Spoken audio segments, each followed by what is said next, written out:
इसके आगे एक और तकनीक डेवलप करने की कोशिश ये है कि हाइड्रोजन को फ्यूल बनाकर ये किया जाए, और अगर वहां पर बर्फ मिलती है तो बर्फ यानी पानी का कंपोजिशन है H2O, तो अगर मैं ऑक्सीजन को सेपरेट कर दूं तो वहां मेरे पास हाइड्रोजन होगा और वो ईंधन रिफ्यूलिंग के काम आ सकता है। यहां तक की सोच हमारे वैज्ञानिक रखते हैं, लेकिन कदम आपको धीरे धीरे वन बेबी स्टेप, पहला बेबी स्टेप की सेपरेशन हो जाए, दूसरा बेबी स्टेप की ये जो विक्रम रेंजर है आपके सामने, ये विक्रम रेंजर है, ये अपनी टांगों पर लैंड करे, और इसलिए अब की बार उसकी टांगों को और सुदृढ़ और मजबूत बनाया गया है।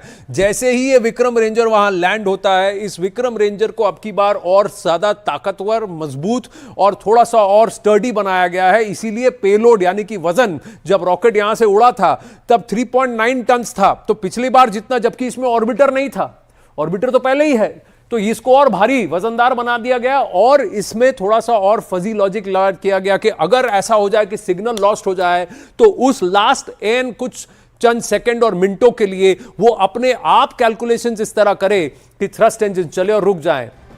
चांद के बेहद करीब पहुंच चुका है चंद्रयान, प्रोपल्शन मॉड्यूल से अलग हो चुका है लैंडर, चांद पर लैंडिंग की प्रक्रिया शुरू हो चुकी है। हमने कहा था करीब 1:30 बजे, 1:15 से 1:35 के बीच में उम्मीद थी। 1:24 पर न्यूज 18 इंडिया पर अखाड़ा में आपको ये अपडेट कि प्रोपल्शन मॉड्यूल से अलग हो चुका है लैंडर।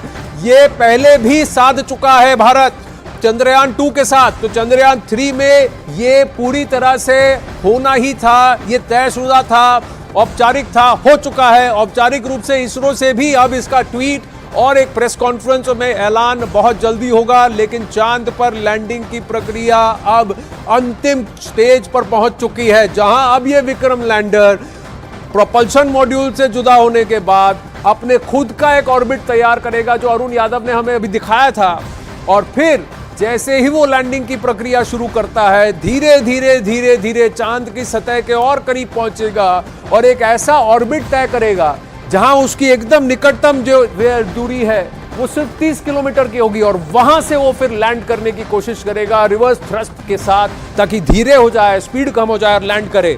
और जैसे ही विक्रम लैंडर लैंड होता है, उसके बाद वहां से उसके अंदर से निकलेगा ये, इसे कहते हैं प्रज्ञान रोवर। ये प्रज्ञान रोवर भी अब की बार पिछली बार से ज्यादा काबिल बना दिया गया है। क्यों? इसके अंदर जैसे स्पेड, फावड़ा खुरीदने के लिए चांद की सतह को, और फिर उसको कलेक्ट करके उन सैंपल्स को ड्रॉप सही जगह पे, और जिसके इमेजेस फिर भेज दिए जाएं। और इसमें वो एनालिटिकल एबिलिटी भी है कि वो बता सके कि वो चांद पर जो सतह है, उस सतह पे जो मिट्टी है, उस मिट्टी का कॉन्स्टिट्यूशन क्या है, उस सतह में क्या क्या मिल रहा है। और जैसा अरुण बता रहे थे, 3 होते हैं, क्रस्ट होता है, मेंटल होता है, कोर होता है, जैसे अर्थ का है। और इस एटकिंस बेसिन में उम्मीद ये जताई जा रही है कि चांद की ऊपरी सतह और बीच की सतह दोनों के सैंपल्स हमें मिल पाए, और ऐसा और कोई देश नहीं कर पाया है।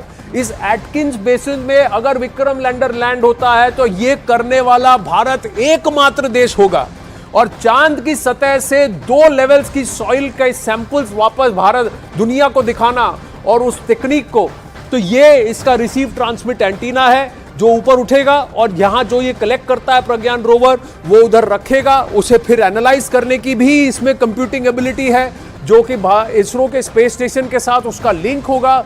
करीब 20 सेकंड के टाइम गैप के बावजूद इसको कैलकुलेट किया जाएगा। इन सैंपल्स की वीडियो इमेजिंग वापस हमारे पास आएगी, और इन सैंपल्स की एक्चुअल कॉन्स्टिट्यूशन क्या है, ये सारा नॉलेज हमें मिलेगा चांद के एक दिन में। चांद का एक दिन यानी कि धरती पर 14 दिन, यही इस प्रज्ञान रोवर की जिंदगी है।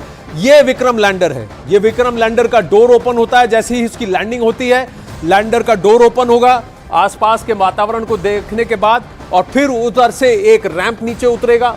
उस रैंप से फिर यह प्रज्ञान रोवर रोल करके यहां चांद की सतह पर पहुंचेगा। विक्रम लैंडर का टचडाउन, फिर वो रुकेगा, आसपास के वातावरण को भापेगा, उसके बाद वो रैंप खुलेगा और ये प्रज्ञान रोवर धीरे धीरे धीरे चांद की सतह पर उतरेगा। चांद की सतह पर उतरकर वो भ्रमण करेगा।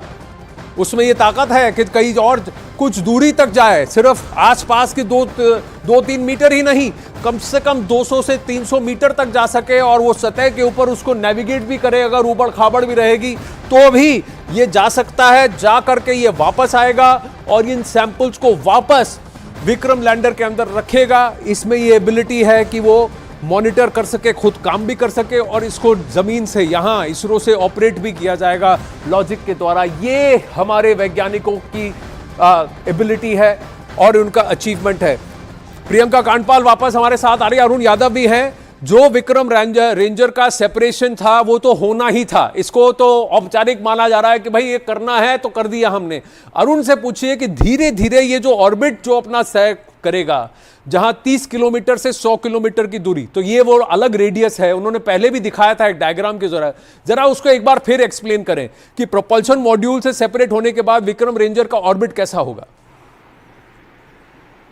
जी बिल्कुल, वीडियो के माध्यम से समझना चाहेंगे अभी कि जिस तरीके से प्रोपल्शन मॉड्यूल से अभी विक्रम लैंडर जो है ये अलग हो गया है, आगे ये किस तरीके से काम करता है। तो थोड़ा सा मैं वीडियो को आगे अगर कर दूं आप, हाँ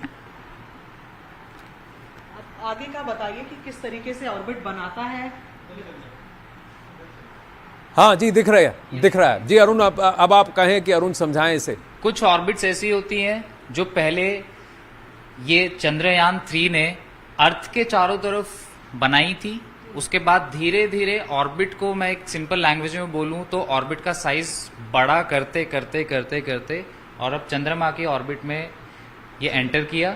अब चंद्रमा की ऑर्बिट को इसने धीरे धीरे छोटा किया और अब ये वो पल है जहां पे विक्रम लैंडर जो है, आप देखिए दोनों अभी दोनों ये साथ साथ चल रहे हैं। अब धीरे विक्रम लैंडर धीरे धीरे अपनी ट्रेजेक्ट्री जिसे बोलते हैं वो बदल देगा।